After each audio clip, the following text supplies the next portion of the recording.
आटे की कीमतों में मुसलसल इजाफे पर नान बाई एसोसिएशन ने 28 अक्टूबर को शटर डाउन हड़ताल का ऐलान कर दिया है। रावलपिंडी में हालिया इजाफे के बाद फाइन आटे की 80 किलो बोरी 11,700 रुपए से तजावुज कर गई है, जबकि लाल आटे की बोरी 10,500 रुपए से ऊपर पहुंच गई है।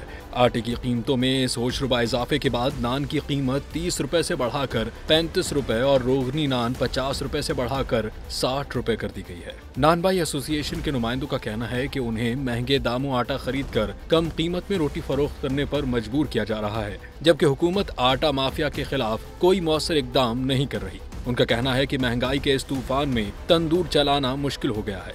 इसके बावजूद इंतजामिया की जानिब से भारी जुर्माने और गिरफ्तारियों का सिलसिला जारी है, जिस पर एहतजाजन 28 अक्टूबर को शहर भर में तंदूर बंद रखे जाएंगे।